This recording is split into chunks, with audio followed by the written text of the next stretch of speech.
Hello, this is my daughter, Samantha. Thank you. She read my mind. She's like, I know he's missing something.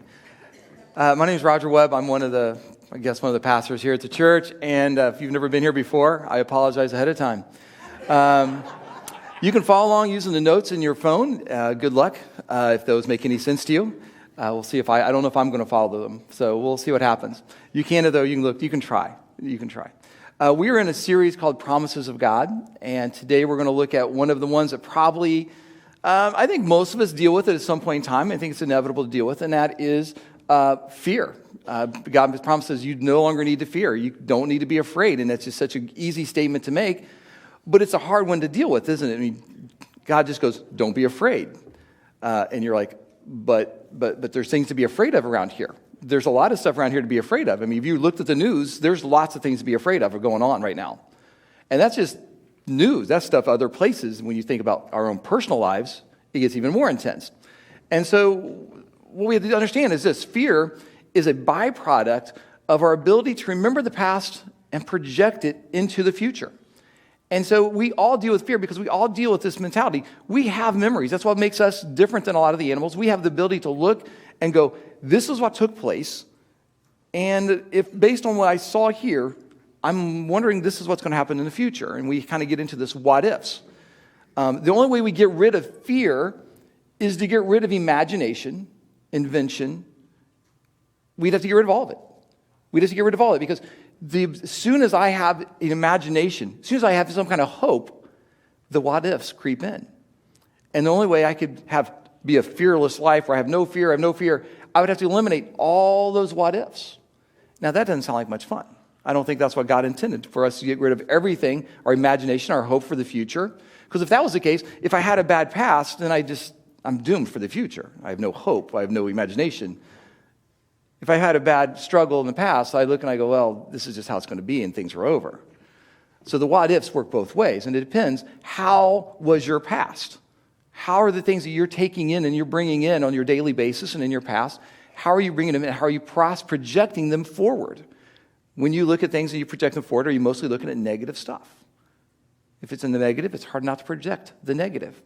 And that's where fear starts creeping in and actually starts almost taking over our lives.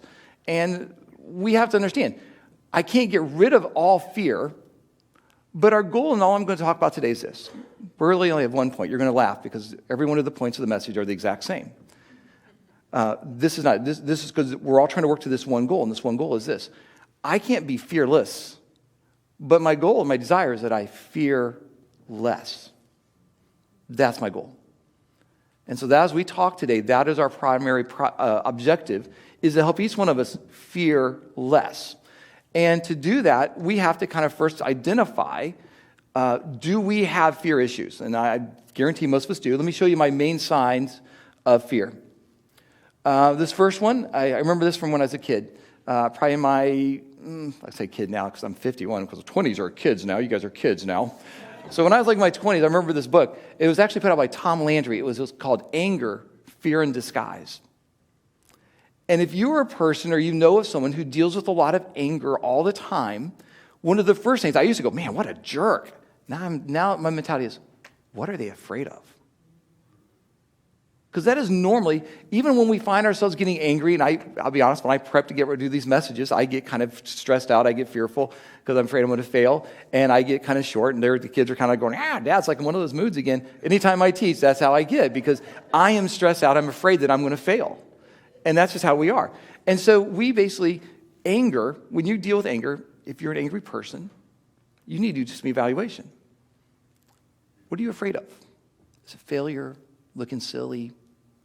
What is it for you? We know angry people. Angry that you can't pull it off, that you can't make enough money, whatever it might be for you. That's a battle. The next one, stagnant, immobilized. Some people are just living life.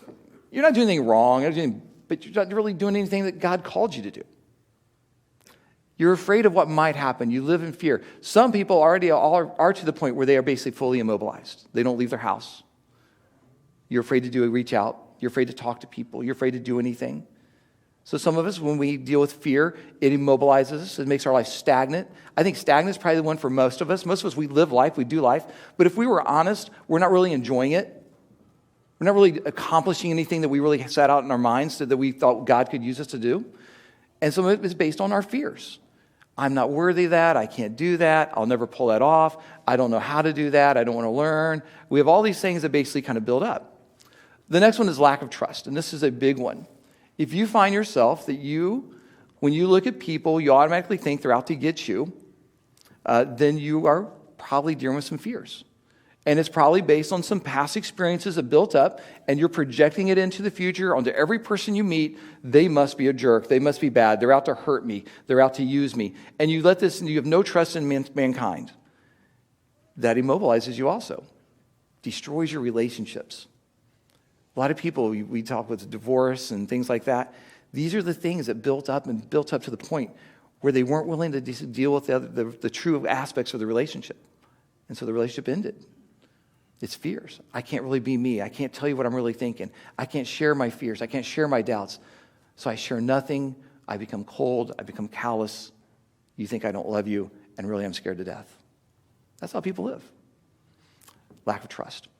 Now this last one, this one's kind of funny. Okay, so you adopt the fears of other people. And this is just really a common one, and this is one I deal with all the time. I'm just going to give you a list of my stories of just the last probably year and a half, 2 years.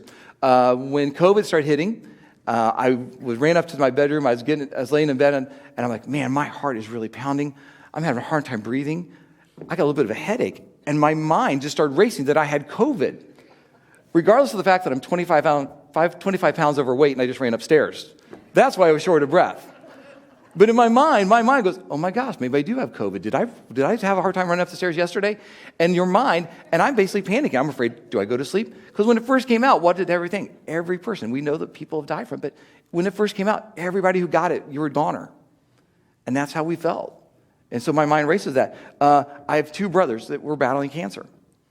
And one of them came out in the last year or so with throat cancer. He had cancer in his throat. And he said, my jaw started hurting.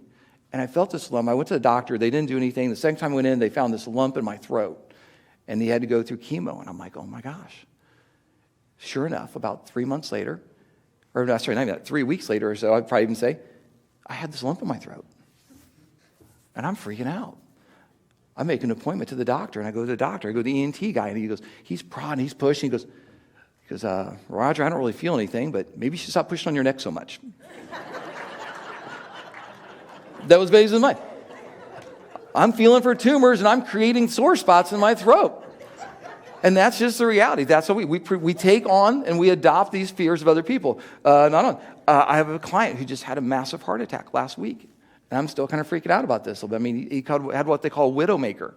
Only 13% of people who have it outside of the hospital survive. He had it as he was walking in the hospital. By the grace of God, he was in the hospital when it happened. And I'm just thinking, now I'm worried about that. Now that 25 pounds is not, what I'm eating. I'm worried about everything. Jen's told me that he has to cut salt down. And I'm like, what is salt in? Everything. There's salt in everything. So I got to, no more eating. So I'm just going to shrivel up. I was at McAllister's the other day, and I sit next to these older ladies. And I'm telling you, an hour later, I thought I had menopause. I had hot flashes going on. It was just killing me. I was getting hot. I must have that. I don't know what's going on. I like a lot of these murder crime TV shows, and I'm watching these murder shows, and it's hard enough for it to say, I now fear that some of you are serial killers. And you're getting DNA tested on the way out, because that's what happens. You start watching that stuff, and you just start taking it on, and it becomes you and your own. Now, I'm doing some stuff that's funny, but you all know that you do it. You get around certain people who are fearful of something, and it's hard not to take on their fears. It's not hard to become just like them. And you start thinking about it. Let's be honest. Our mind doesn't just, oh, I might have cancer. It goes, I'm dying. It's not, oh, I might have something that might be going wrong. It's all the way to the extreme because we don't understand how to control the what-ifs. We don't know how to project the right thing forward instead of just completely relying on our past. And so that's what we're going to struggle with today. And that's what we're going to wrestle with. I want to, in the midst of fear, I'm going to tell you about one of my other fears I have. I am not a really strong swimmer. And so I don't really like tons of water. My brother, Jim, who's a doctor, really smart guy, he lived in Biloxi, Mississippi for a while. And he had 2 jet skis. And I was going down to visit him. I was in my early to mid-20s. Go down to visit him, and we were going to go jet skiing. And I get there, and he goes, hey, man, we were down to one jet ski. We had the other one broke down back in the bayous. I'm going, you ride jet skis in the bayous? When I think of bayous, I think of what? Alligators, banjo music. And I'm not into either one of those. And so I'm like, the younger people are like, what are they talking about? What's wrong with banjo music? Somebody else explain it to you later. So I'm like, first of all, you're a really smart brother. Why are you going jet skiing in the bayous? That's insane. So he goes, well, so what we're going to do, we're just going to load up. And he goes, maybe we can try scuba diving. I've never tried. He goes, maybe we'll try scuba diving out at this island in the middle of the Gulf. Now, so he goes, I go, where's the island? He goes, out there. I don't see any island. He goes, so we're getting on the jet ski. Do you know where it's at? He goes, yeah, it's out there about right out that way somewhere. You just got to follow this point. I'm like, you go jet skiing in the bayou. Should I really trust you now? So he goes, okay, we're going to get on. So we get on 2 rented scuba tanks where your feet are supposed to go. Then he's carrying this backpack, and I'm not talking like a little puny backpack. He's got all this gear in this backpack. It's got our food. It's got all the scuba gear, the other stuff that you need. And it's got to be like 50 pounds strapped to his back. He's like a military guy, so he's got like a big military backpack on his back. And 2 grown men on a jet ski. Does anybody see a problem with that? We're heading out, and I wish I was making this stuff up. I really do. This part I am not making up. I am terrified because he just goes, yeah, it's out that way. I'm like, oh my gosh, where are we going? We have life jackets on, but we're heading out there. Get out there. It was really pretty. Now, he called it an island. I called it a sandbar because it was really pretty. It was just, there's some sand. Okay, call that an island. Okay. So as we're out there, storm. Big storm. Now, in my mind, I was in my young 20s, and when I was in my 20s, there was a gentleman at my church, previous church, who got struck by lightning out on a boat. And he basically ended up a quadriplegic, and it ended his life early. And so I have that in my mind. That's my past. That's building in. I am not a great swimmer. And now I'm on this thing, and we have to head back. And so we're halfway back, and the storm just rolls in. So this what was almost like a glassy, like if you've ever been to the Gulf, it's usually sometimes glassy, turns into these big waves. And so we're going, because you got to speed, go up this front of the hill, and then down the other side. Boom. Boom. I hear it. Oh, beep. And then I'm like, the tanks had fallen off. Rented tanks had fallen off. I'm like, light or load, I don't care. I'm like, I don't care. And we're cruising on. Lightning is starting to strike out in the distance. I see the clouds dark. I am just terrified. Now, the reason I bring you up to this point is because in this moment, the terror and the fear was very real. I could have died. I could have been a quadriplegic. I could have got struck by lightning. Everything was very, very, very, very, very real. And so I think, what would have changed this? How do I overcome that kind of fear? And so when we look at the Bible, and this is where it gets kind of funny, and we're going to read the story, and you guys will know the story, you're going to know by heart. We're going to read the story about, Jesus calming the storm. And basically what Jesus' answer was, fear not, don't be afraid. At that moment, I'm like, this is very real. There's lots to be afraid of right now. Now, here's the difference between Jesus saying it, and we're going to talk about this in a few minutes, Jesus saying it. If my brother would have turned to me at that moment and said, fear not, don't be afraid, Roger, we would have had a lighter load on that jet ski. It would have been, boom, see ya, I'm going. And at that moment, there's a reason why he can't be the one to say that, because we're in imminent fear. So as we kind of move on, we're going to look at the story of Jesus basically calming the storm, because I want you to kind of get the difference between my brother on a jet ski and Jesus.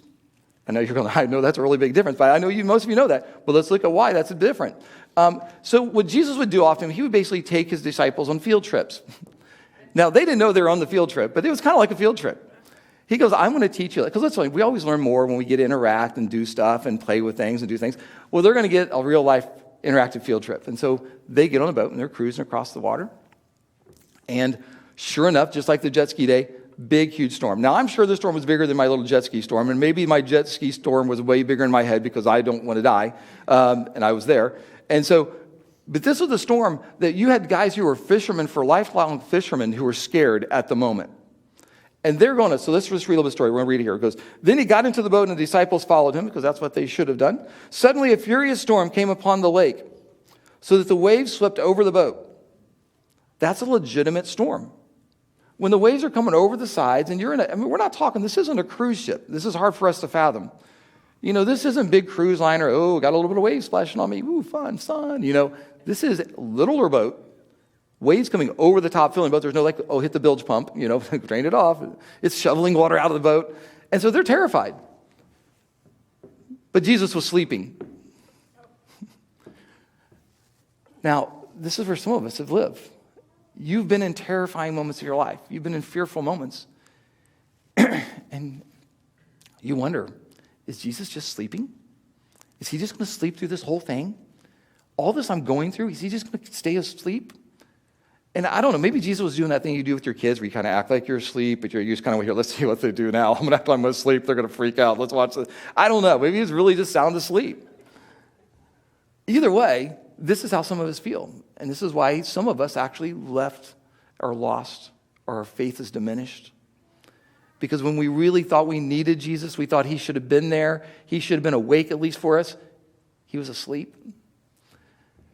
And we go, why do I follow? Why would I believe Jesus if he's just sleeping? Well, let's see the rest of the story. If you stop there, you wonder that. The disciples went and woke him up saying, Lord, save us. We're going to drown. He replied, you have little faith. Why are you so afraid? Now, if we stop there, we're going, Jesus, waves over the front of the boat, middle of the Sea of Galilee. We're going to drown. I mean, we're hardcore fishermen, guys. We are going to drown. Just telling you, this is what happens to people that this happens to. They drown. This is the game changer. Then he got up and rebuked the winds and waves, and it was completely calm. The men were amazed and asked, what kind of man is this? Even the winds and the waves obey him. The difference between my brother and Jesus is my brother was going to drown with me. Jesus controlled it all. He knew everything that was happening. You thought he was asleep. He was waiting for them to cry out. He was waiting for them to think that they were trying to do all that they could to save themselves. They were trying to do all they could to change things, all that they could do. When did things change? When they went to Jesus. Things changed. So that's kind of the thing. So then they go on and they give this even crazier. They see Jesus calm a storm. If my brother would have stood up on the jet ski and be calm, I would have who are you? But this is what they did. They're in a boat and they're like, he just calmed a storm. Who is this guy? I mean, we've seen him do some stuff. We've heard him say stuff. But is this legit? And this is a question that many of us have been trying to ask ourselves for ages. Is Jesus legit? Is he real? Is he really the Messiah? Did he really die on a cross for my sins? Is this really legit? And that's where many of us have been living for a long time. And it's a question that we have to answer. And you're going to find that today we're going to keep going over the same thing over and over again. That's how I teach. Here's what it says. This is one of the things. They feared a greater fear. Their fear of someone overwhelmed their fear of something. They started to understand that the one that they thought they were afraid of the waves, the one in the boat, he's got the power. He's got the ability. He's got the plan. And so the things changed. So the things that they thought they were afraid of now become less significant. Let me take a drink real quick. A someone has replaced a something. And this is this model. This is how we go from being fearful, to fear less. The fear is always going to be there. Matter of fact, here's our point number one. Let me show you. Fear not. That's why Jesus answered. He goes, you don't have to be afraid, even when there's something to be afraid of. You don't have to be afraid, even when there's something to be afraid of. The one that you know is greater than that one. Hold on, we got to clear our throats.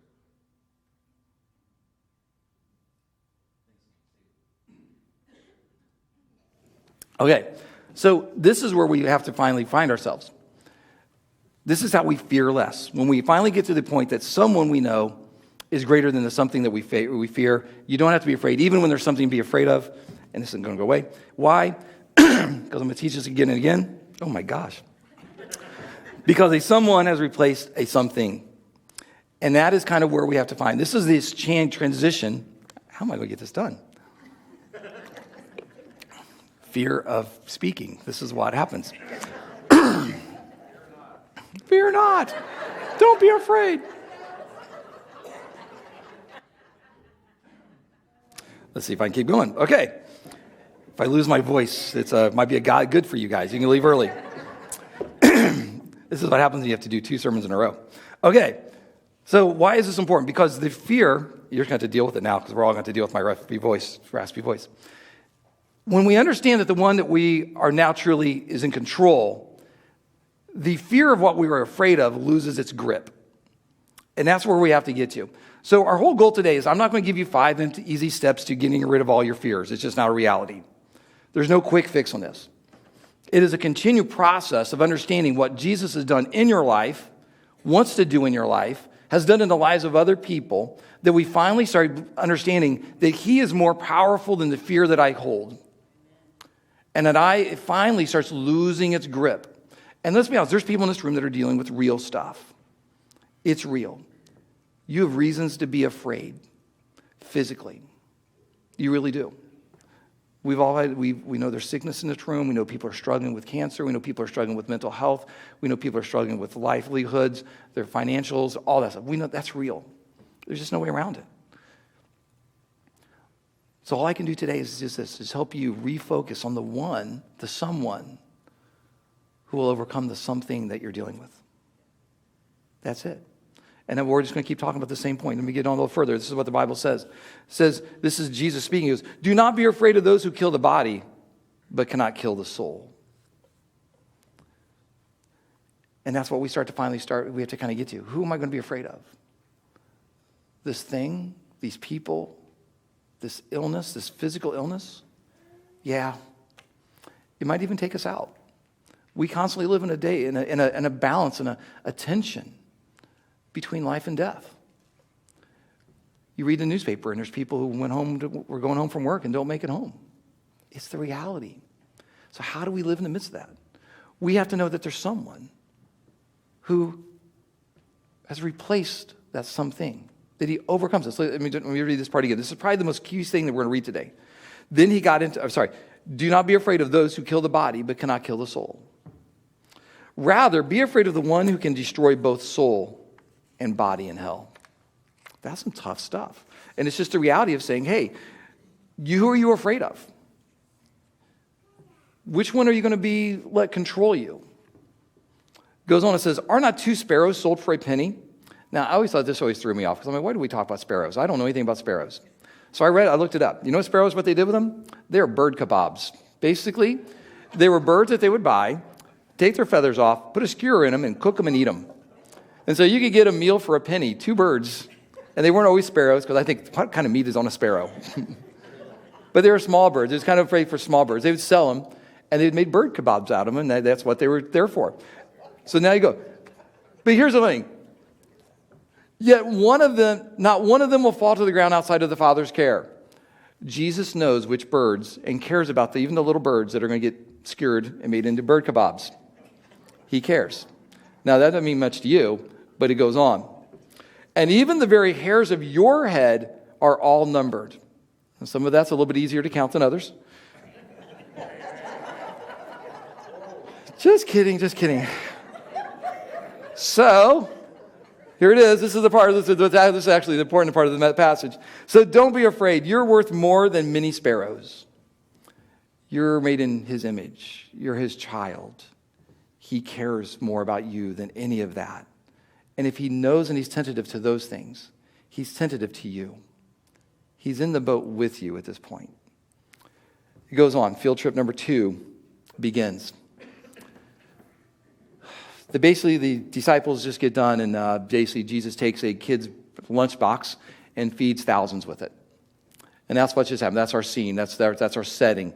The disciples, they're like pumped up, like, man, look what God did through us. Look at all this. Can you believe that? We just fed all these people with just this little basket of food. This is insane. This is crazy. They're getting all probably pumped up and everything, like giving high fives, whatever they did back then. And Jesus comes along and goes, immediately, Jesus made the disciples get back into the boat and go ahead of them to the other side. Now, this word for made is actually he coerced them almost to the point of force. Because I'm sure, what did they still have fresh in the back of their minds? Field trip 1. Field trip 1 was pretty stinking scary up until he calmed the water. I mean, I understand, but he's telling us to go. And here's the problem. He's telling them to go without him. And they're like, okay, hold on. You saw what happened last time we went out there. You're not coming with us? Because we kind of need you as our life vest or kind of our, save us. Nope, you need to go. So they're not wanting to go, but he forces them to go out to the sea. He goes, and to go ahead of him to the other side while he dismissed the crowd. After he had dismissed them, he went up on the mountainside by himself to pray. Later that night, he was there alone. And the boat was already a considerable distance from the land, buffeted by the waves because the wind was against it. Shortly before dawn, now let's think about this. They got on the boat in the daylight. Now it's almost dawn. They've been treading water for a long time, not making much progress. And that's how some of us feel in life also. We've been treading water. That's why I said some of us let our fears, and they kind of keep us hemmed in. They keep us from really experiencing what God wants for us. We've been treading water for a long time. They've been trying to do it on their own. They're struggling. They keep pushing. I mean, they got to be tired. They can be hungry. And they're getting pushed back by the wind all the time. They're basically dead in the water. Basically like the first rowing machine, you might say. They're just rowing, going nowhere. Shortly before dawn, Jesus went out to them walking on the lake. When the disciples saw him walking on the lake, they were terrified. It's a ghost, they said, and cried out in fear. But Jesus immediately said to them, you fail. You failed the test. You remember the last time you were scared of all that stuff, and now here you are again, and you're scared?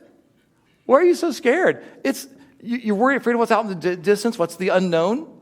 But that's where a lot of us live. We're afraid of what we can't see clearly. Because if he's walking across, this is not like the days where we turn our LED flashlights and go, oh, there's Jesus over there on the lake. He's walking, something's walking across the lake towards us. Well, I don't know what's walking across the lake towards us. So they're terrified, they're freaking out. And it's Jesus. And so what we have to think is this, and here's the important part of this passage is this. They have to be sitting there thinking, have you been watching us? How long have you been out there, Jesus? How long have you been there? See, the first time he was in the boat, they could see him. They could physically touch him and say, hey, Jesus is right there, and we need you now. Come on, Jesus, wake up, make things calm. Here they don't see Jesus, but what Jesus wants them to know is this. He's still watching. He's still there. He's right there. Matter of fact, this is what Jesus really said. But Jesus immediately said to them, take courage. It is I. Don't be afraid. Did he say, check everything out and come back and see if everything could go through this list of things and get these things figured out, then everything will be okay? The only thing that changed was the presence of Jesus, that eliminates the fear. No other quick fix. No other thing that's going to make everything go easy and go away. They're still trudging against the wind. But the thing that changed is Jesus. Jesus was the transitioning point. So the first time he was there with them, he's preparing them. I'm with you. The second time, I'm watching you. I'm with you. I'm still there. I'll be with you always. Even though you don't see me physically, I'm there. And this is, you think, but man, after these two experiences, field trip 1 and field trip 2, these guys are going to ace the class. They're going to do great in the future. They fail miserably. Just like us, good answer. Just like we've seen miracles. We've seen people change their lives. We've seen things make 180s. We've seen things in our lives that have come together and we're just like, I don't deserve this. This is a God thing. This is a miracle. I can't believe this has happened in my life. I can't believe this is going on. We see miracles happen in other places. We see God's word spread.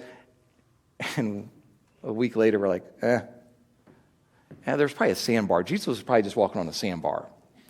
And that storm would probably just pass and it was calm. And we just downplay everything. There's miracles going on every day and we downplay it to nothing. We try to figure out some way that it really took place. Let's investigate this. It's not the reality, though. Something was about to change. Jesus wanted them to understand a someone has replaced a something. And he says, fear not. You don't have to be afraid, even when there's something to be afraid of. Why? Because someone has replaced something. Can you get that in your mind? What was about to take place? The crucifixion. They did. They ran and they hid. The crucifixion comes along. They run for this. They run for the hills. They lied about it. Oh, no, don't know him. I don't know her. Isn't that you? Didn't I see? No, that wasn't me. I would never hang out with that guy. He's going to get killed, That price is way too high. But something changed. The resurrection. They saw a resurrected Jesus, and it changed it all. And whether you believe the Bible or don't believe the Bible, those of us who are believers, this is what brings us some hope and some validity to the Scripture, because this story just doesn't make any sense. If I'm writing the book of these books in the Bible, I'm the one writing, and I get to decide what's going to go in. I am not including the part where I ran and denied Jesus. I'm not going to include the part where I'm running crying like a little girl on the boat. I'm not going to put any of that in there. I'm going to be like, hey, I knew everything was going to be fine. I was fine. But that's not what happened. They were scared. They ran. Then they saw Jesus, the resurrected Jesus. Jesus comes back. And what that means is this. They saw the proof of him being crucified. They saw the other stuff. Maybe Jesus pulled off some trick or something like that, and they really had food stuffed somewhere, and they were just bringing it out of another basket. I don't know. Maybe there's some reason. But they saw him get crucified. And now he was back with them. They couldn't deny it. They couldn't. Things changed.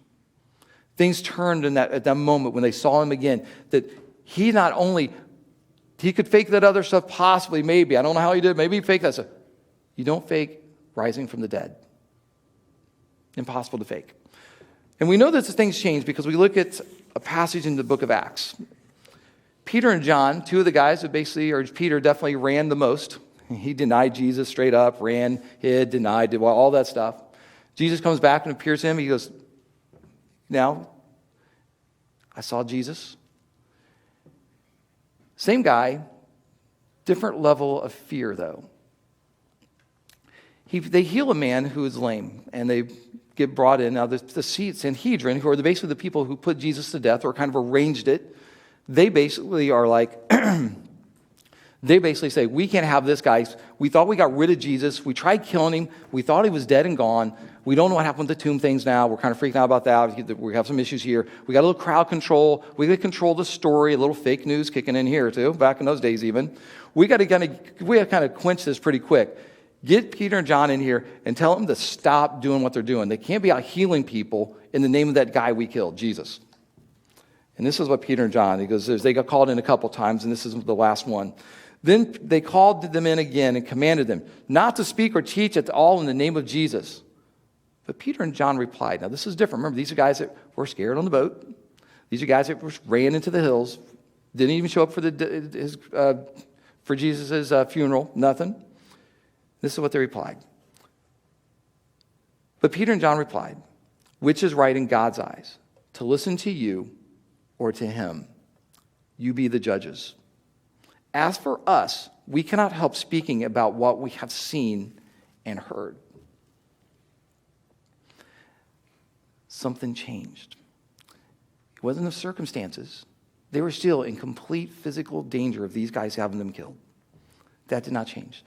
What they were earthly afraid of had not changed one bit. Matter of fact, it probably just went up 100-fold when they just said that to the Sanhedrin. If they can get Jesus killed, Peter and John would be nothing. What changed was they saw him. What changed was an attitude. It wasn't a something. It was a someone had appeared to them and had shown and demonstrated it had power over death. If we did this as an investigation, here's what we would see. Peter and John's evidence list. Jesus calmed a furious storm. Makes a lot more sense now. Jesus walked on water. I think that was legit. Jesus healed people. That was really legit. We saw that. Jesus, talking to the Sanhedrin, whom you crucified, overcame death. That's our case. Sanhedrin, here's your case. Failed at killing Jesus. You be the judge. Who am I going to listen to? Who am I afraid of now? What is my fear? Yes, you might kill me. But the passage that we read earlier says this. says, do not be afraid of those who kill the body, but cannot kill the soul. Rather be afraid of the one who can destroy both soul and body in hell. Now that one who has the ability to destroy us and who control us soul and spirit, the cool thing is this, he loves us. We're his children. He's on our side. See, that's the difference. He's with us. He's not only been in the boat with us, he's watching us. He knows everything about us. He knows the hairs on our heads. He knows all of that. He loves us, and he's on our team. So I might not be able to say there's no more fear, but I can sure fear less knowing that he's with me and that he's on my team. And we start to wonder, so here's something that starts sneaking back in. It's the fear of the unknown. But the truth is, there's very little that is unknown anymore. I know that Jesus loves me. I know Jesus has the power to overcome death, to walk on water, to forgive me of my sins, to be with him for eternity. They're knowns. You're sitting here, you now know those things. What do you fear? What's your fear? You see, because there's no quick fix. It's just knowing that Jesus has all this evidence. The evidence is there. There's very few unknowns. The disciples that took seeing him again, hopefully at some point in your life, you've had an experience where you've had that interaction with Jesus, where you've had a Jesus moment. You've had that moment where you said, Jesus, I am at my end. Because remember, when did the boat Jesus finally calmed the storm? When they finally turned to him and said, Jesus, we're drowning. Have you ever had that moment where you've turned to Jesus and said, I'm drowning in my own sin. I'm drowning in my own stupidity. I'm drowning in my own foolishness. I need you to save me now. Have you ever done that? If you have, he's on your side. He'll calm the storm. He's not going to take the storm. In life, the death is still inevitable. It's where we're all going to end. But he takes away the fear of it because he overcame it. Point 3, you should know it by now. Fear not. You don't have to be afraid, even when there's something to be afraid of. Why? Because a someone, Jesus, has replaced a something. And that someone loves you. And so that's where we end. That's how we fear less. That is where I hope each one of us can progress. It's going to take some wrestling. It's going to take some time. Maybe you have to go back and evaluate some of the stuff that's been holding you up. Maybe you have to think through and really understand, who was Jesus? Have you had that I'm drowning moment and say, Jesus, I need saved? Have you had that moment? If you haven't, do it today. There's no trick to it. It's just simply saying, I'm drowning. I'm so scared. I'm locked up. I'm locked up in my own fears. I want freedom. And Jesus wants you, I want you to fear less. I want you to know that I'm the someone. Let me close in prayer.